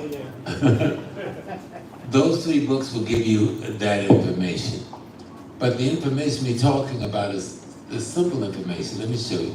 And the trilogy of Buddhism, which is the African manifestation in the place we now call India. And they talk about birth. When you come into the birth, choice. You can either start acquiring knowledge, or you can go down the path of ignorance. If you go down the path of ignorance, it's going to lead to the path of envy. And you get on the path of envy, that's mean envying somebody else because they got something you ain't got, you ain't willing to pay for it, so now you're envious. If you go down the path of envy, envy is going to give birth to jealousy. Jealousy is going to give birth to violence, and violence most times give birth to death. If you go down the other path of knowledge, the path of knowledge will give birth to understanding. Understanding will give birth to enlightenment. Enlightenment will give birth to wisdom, and so forth. And so we're talking about learning honesty, the basic things that we just take for granted. Honesty, truth-telling, fairness, no false judgments. All of the characters that we see in the trilogy of the admonition of Ma'at saying, I have not done this. If you took the admonitions of Ma'at, it has all of them in there and some more. Those are the elements of the character that African culture is trying to build in every human being in that culture.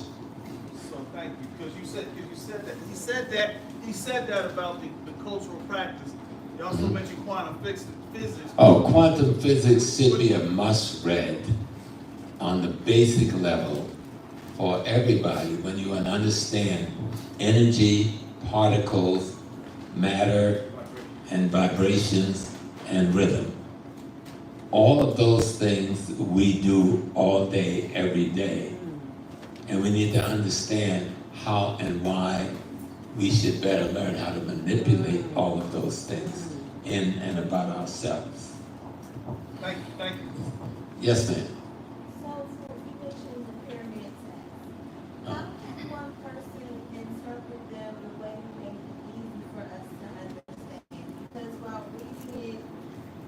while reading it normally, it kind of goes over your head. Right. Well, that's why we have to study African history, the contemporary African history and culture, and where we can, language. Because if I look in a mirror, right, it's only a mirror if I can see a reflection of myself. If I look at a wall, I don't see no reflection.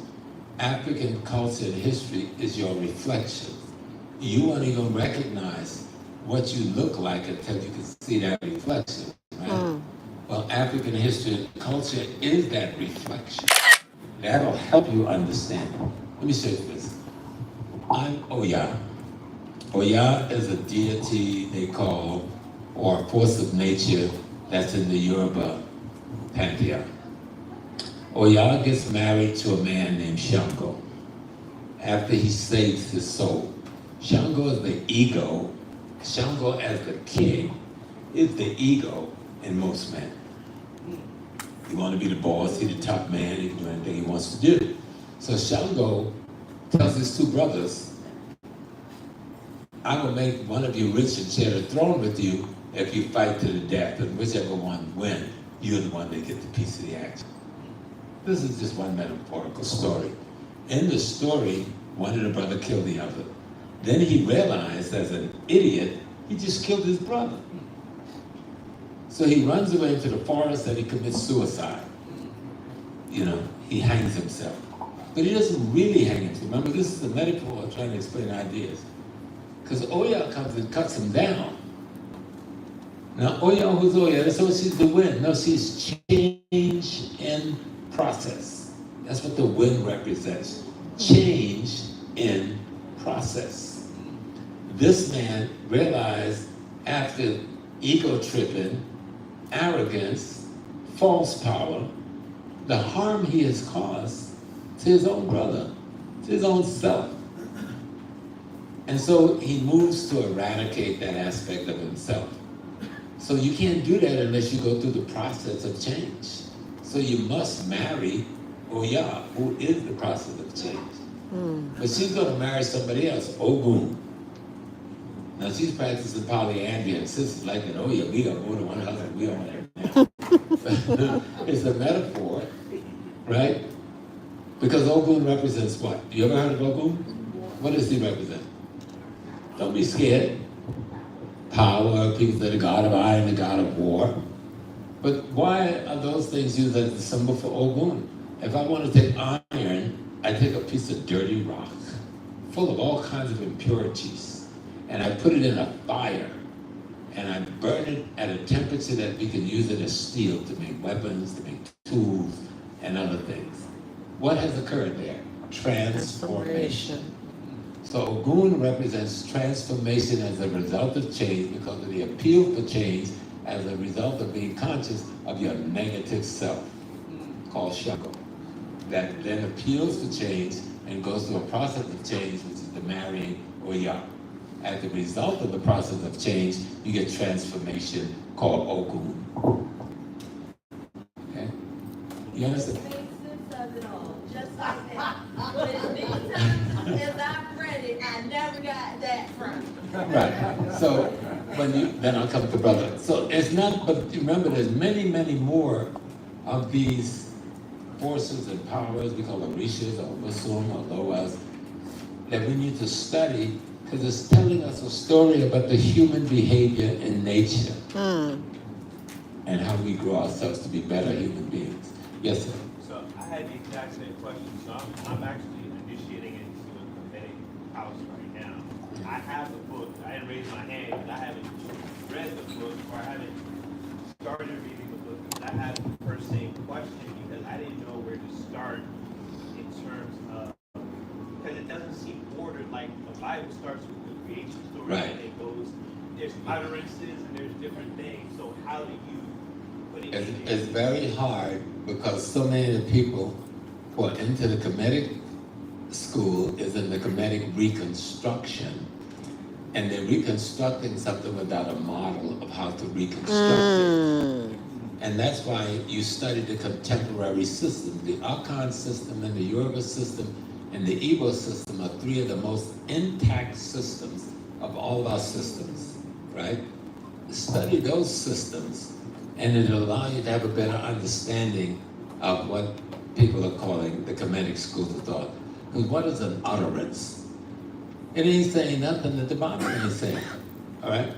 So what we got to do is not get caught up in trying to imitate European theological approach to understanding spirituality.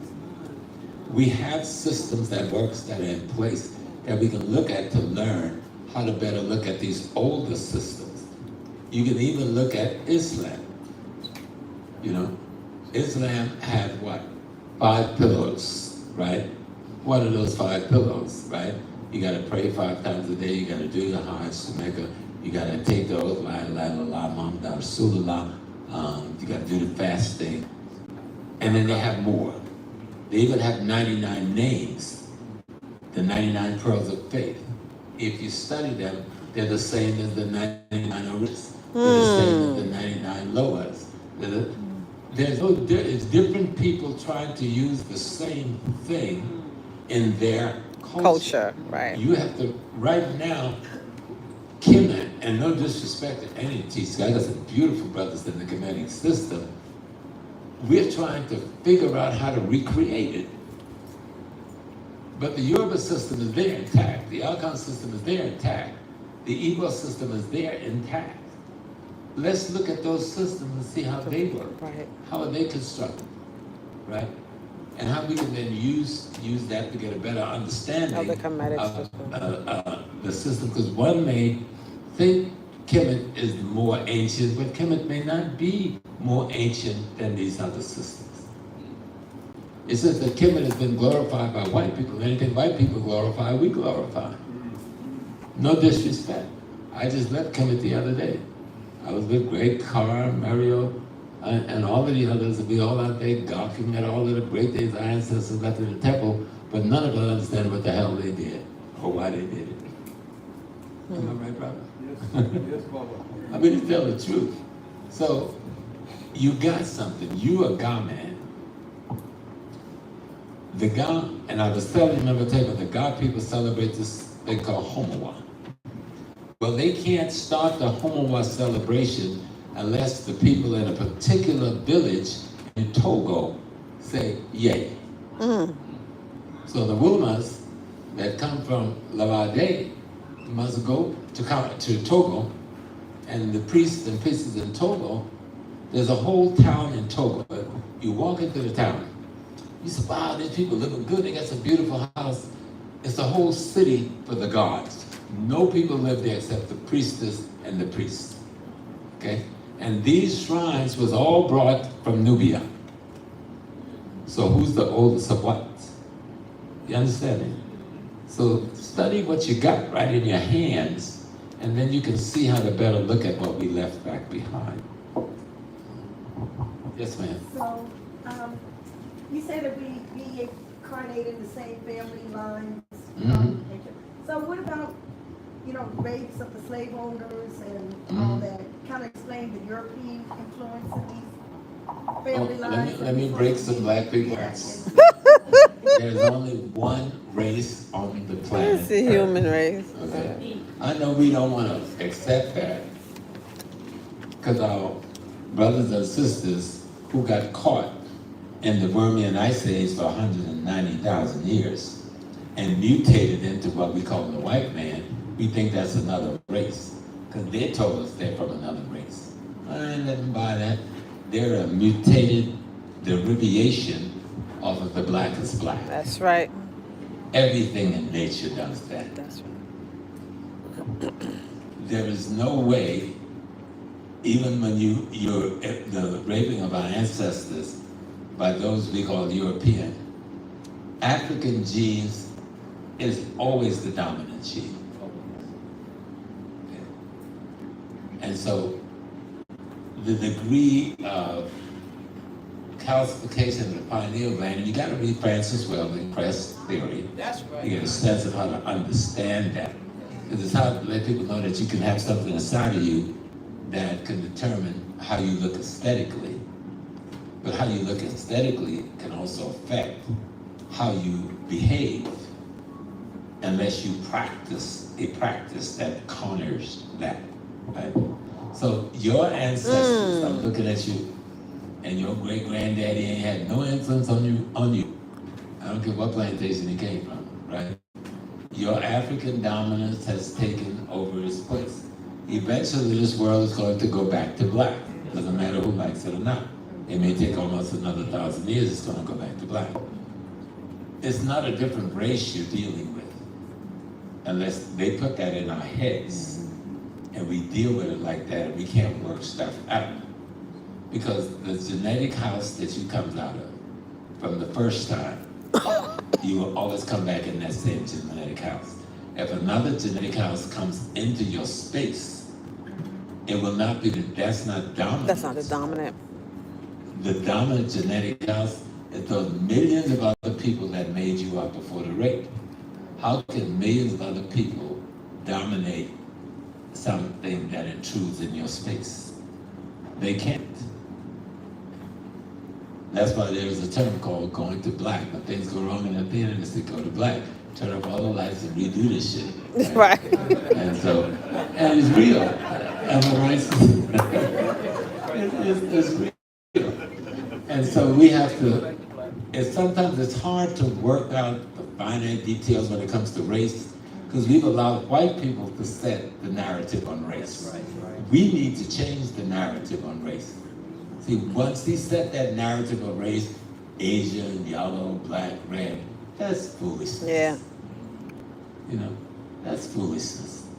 But the African core, everybody know the only woman in the world That's right. that can create everybody else in the world It's us. is the African woman. That's right. That answers your question. That gene will always be the dominant gene. But when you're in a line, so you got a mom and a daddy, then you got 4 people, then you got 8 people, then you got 16 people, then you got 32 people, then you got 64 people, then you got 120 people, and it goes back to millions of people culminated in you. The one little dude jumped on you and do the wrong thing. He ain't gonna counter all them millions of people. He's not gonna counter all of those millions of genes and cells and stuff that's already in place. And even that person might also be out of your genetic line. You know. What the African is saying is that you don't come back here as a tree, a bush, a fly, a bird, or other things. Some other culture says you do come back that way. But in our culture, it says you come back in the family, you originally came into earth in. So if I leave today, I go among my ancestors, they fix up the broken stuff. If my work was good enough, I may not have to come back. Maybe I could become pure light and help you be stronger. But if I'm not at that level yet, I'll come back. But I'll come back with a different purpose than I had this time. Right. Hopefully a higher purpose than I have this time. But I can only come back in that line that I'm in, because that's who I am. I am the ancestor that came before me, and when I become an ancestor, if I've done my job well, I can produce children, and they become me after I'm gone. Now some people say, what if I don't have children? And that's one of the big ones that people hit me with. But I learned this one a long time ago, because I had a daddy. His name is Mr. Paul Johnson. He's from Santee, South Carolina. Gullah Geechee man, pure African, bottom of his heart. He married my mother, who had 11 children. And that one little black man raised 11 children that was not his own children. But his energy, his love, his thoughts, his vibration, and his spirit transformed the genetic construct of each of those 11 children so that we were his children, even though he didn't birth us with his sperm. Study quantum physics and it'll tell you I am very, very, very right. That's right. Sister with the white. Who's that? Girl, how'd you get down here? Come on up front. She just came back with us from Egypt and Africa. I didn't see you back there. All right.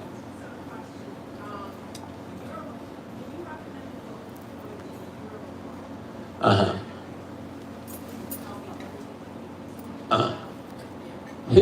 I'm trying to get the title right. I'll have to. It's the history of Africa. It's the history of Europe. It's the history of the Yoruba. History of Yoruba and culture. Either history of Europe. It's the Yoruba culture and history. It's by Professor Akin Jobin. And don't ask me to get the spelling right. I got the pronunciation right, but the spelling. Akin Jobin. Did you find it? I'll find it. I'm just writing it. Yeah. Akin Jobin, in that book, he was one of my professors at City College before he went back to become the chancellor of ELife. And that he's written a number of books like this thick, but that one is like a little small book. He goes to church in that book, right? Because he just sticks to the details of the finite things. And he outlines the 12 steps in that book, that particular book. But if you make sure you give me a number before you go, I can text, I'll just make a photograph of mine and text it to you. So that's an important document. But let me see who else I would recommend. Baba Kaba Hiawatha's book. He does an excellent job on looking at religion and spirituality. He does an excellent job. Baba Kamene, Baba? Yes, sir. Baba Kamene. That's an excellent, his book. Must read. A lot of people, the brother, you're into the Kemetic studies. If you haven't studied Black Man of the Nile and his family, you haven't studied Kemet. That's Dr. Yosef Ben Yakinen. Now, when you read Dr. Ben's book, you can get very confused at first. It's like, but he makes it plain and he thinks it should be complicated. And a lot of his graphics is hand-drawn because he was there at the set and the scene. But Black Man of the Nile and his family, Dr. Ben will open a lot of doors for you. Yeah. And there's a new book out, I have not read it yet, by Dr. Charles Finch. So if you can get that book, somebody and us just had it on the trip, and we spent one night just kind of reviewing. I mean, I know Charles walks on water. I mean, the brother literally walks on water. Anything Charles Finch has written, you need to read it. But this new book is very heavy in giving me an understanding of the spirituality. And Dr. Finch has been into African spirituality as a physician and a scientist nearly all of his life. Dr. Wade Noble's book, and it's called The Island of Meme. The Island of Meme. and he called it the unfinished Haitian Revolution.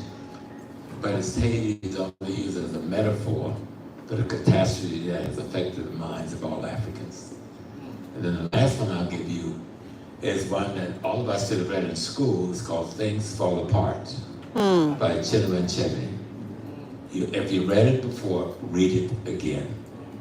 Chinua Achebe shows you the damage done to our mind by colonialism and the faulty things we have to fix in order to go into reconstruction of that African mind. Now, this question, before you ask your question, I would also make an appeal. I'm not very handsome anymore, but you can get a picture with me afterwards. But I want the sisters with those baskets to come. We need to make a contribution to the community, to this effort to put on lectures, to keep trying to keep the teaching going. We need to do the best we can to make whatever contributions we can. You know, so it can be $100 or it can be $1. I'm not gonna knock the $50 or the $20 out yet. But whatever contribution you can make, and nothing is too small, because these types of forums, for those of us who came from New York and grew up in the First World Alliance and the slave theater, we know the effect of these types of forums that goes on here. Do we take cash out, Bubba? Yes, we do. Yes, we do. So check with Bubba there. QR code for it, or? So we come back, sister, you had the question? Yes. I was just going. Oh, my question was, I see a great push lately on folks trying to say that the Mid-Atlantic Passage never happened and that we were always here and it's all made up. Where is that? What is that about? Foolishness. Your friend. And here's the proof they present to say it never happened. They say, well, where's the slave ships? And said Brazil and Dominican Republic and those areas. And said Brazil and Dominican Republic and those areas. But those of us who've been over here, because we haven't been taught our history or our culture, and we've been taught that our brother and sister at home is our enemy and not our friends. And the brothers and sisters at home have been taught that we're the enemy, not the friends. And some people have bought into that. They're bought into that without understanding that you have an enemy. If you read, there's a white paper that was put out by Brzezinski Brzezinski when he was the National Security Director for Jimmy Carter. And the first paragraph says, African Americans and Africans must never be allowed to unite economically, politically, or culturally. That's the policy of the government of the United States. That is still the policy of the government of the United States. And they do everything they can. You think we are on the internet? They're on the internet too. Any negative thing they can put out about Africa towards the African American, African Caribbean, they do it, and vice versa. And a lot of our young people are caught up in that. A lot of them are hurt because in our own ignorance from both sides, we've misused and abused one another and just trying to survive. That's why it's important that forums like this take place and that we raise Pan-Africanism at the highest level. Kwame Nkrumah, before he was president of Ghana, was going to school at Lincoln University, living right here with us. Kwame Nkrumah went to the University of Pennsylvania and got his doctorate. Kwame Nkrumah lived in Harlem during the summer selling fish in the street to pay his tuition. Kwame Nkrumah befriended Malcolm X, Carlos Cook, and others in the Garvey movement. And when I say befriended, these people hung, they were hanging partners. They hung out together. They held meetings together. And when he went back to Ghana, he brought not just the boys he brought home later, but he took black dentists, black lawyers, black doctors, black teachers back to Ghana with him. And on the night he made that speech at the old polo grounds, Dr. Martin Luther King was 3 people from him. Ralph Bunche was sitting on the other side. Adam Powell was there. Nobody talks about that. And Dr. King came back home and he wrote a speech. Anybody know what that speech was? Raise your hand. The speech is called The Birth of a New Nation. You can go online and find it. He did it as a sermon at a church in Alabama. The birth of a new nation. He's talking about God. It is more significant than the I Have a Dream speech. But because we never heard it, we don't even know Dr. King got pictures. He's got pictures with Kwame Nkrumah the next day. But nobody pushes that. They pushes a line because brothers and sisters coming from Africa right now, for the most part, this is not all, why would they come to a weak, beat down community that don't have a sense of self to find alliance and survival? No, that's They're true. gonna go to the community that's offering them the jobs and giving them the chance to survive. That's true for any immigrant group into any population. It is not the right behavior, but it is the obvious behavior. And we do the same thing. All right? We do the same thing. We say he's coming and taking our job. Well, what did you do with that job before he came?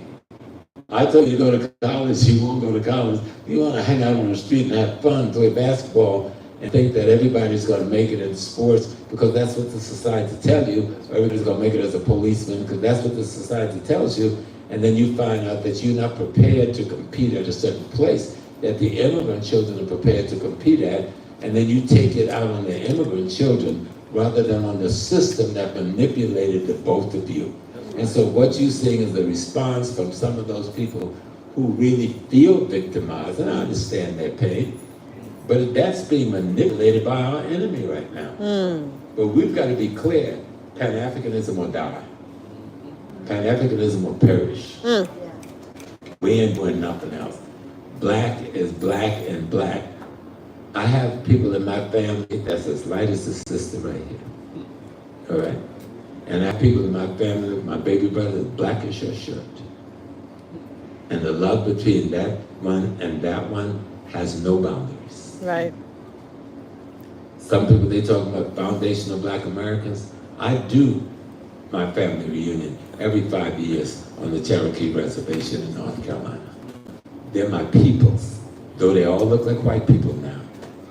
And they're not Cherokees. White man decided to call all of us Cherokees. I'm from the Chicora Nation.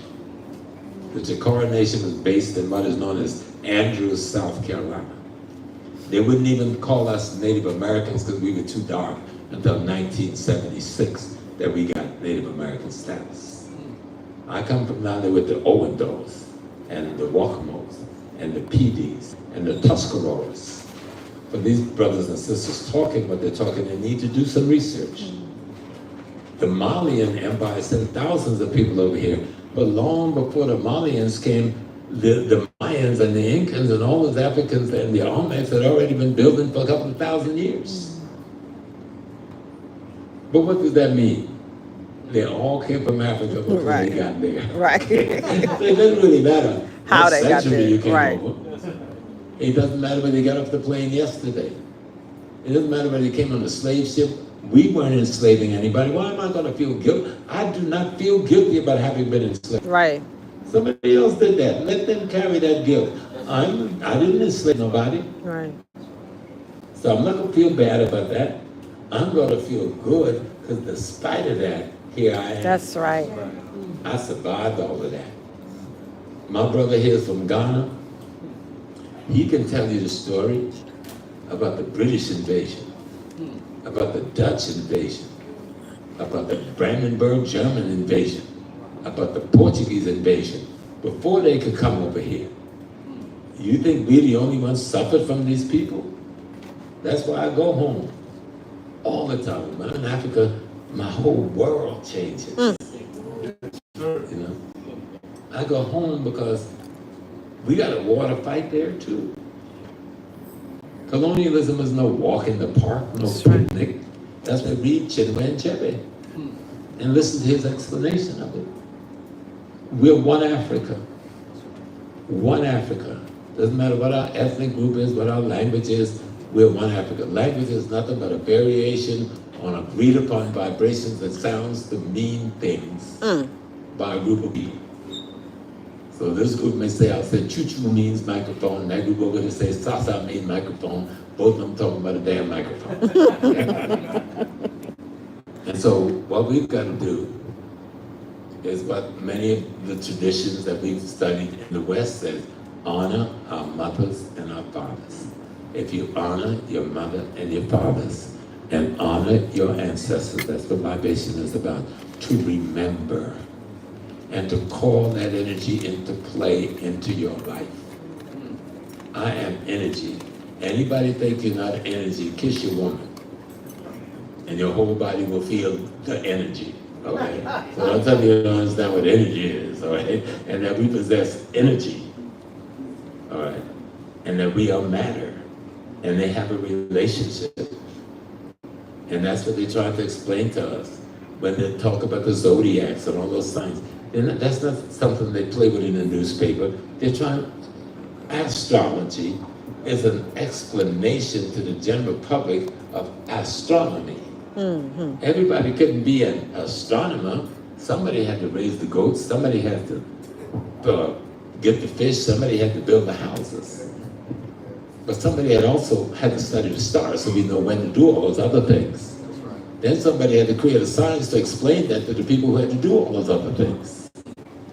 So study your history, study your culture, and you can never go wrong. And always remember this, history erases the mystery. I am my ancestors. When my mother and father gave birth to me, they gave birth to themselves. And then we can go back to infinity with that lineage. You know, that's it. I'm African, there's only one Africa. Your blood and your cells is my blood and my cell. Her blood and her cell is my blood and my cell. That is my little sister is right here. Her blood and her cells is mine. And when we get that straight, then we don't let the devil set our narrative. Thank you very much. Peace and love. All right. Once again, I want to thank everybody.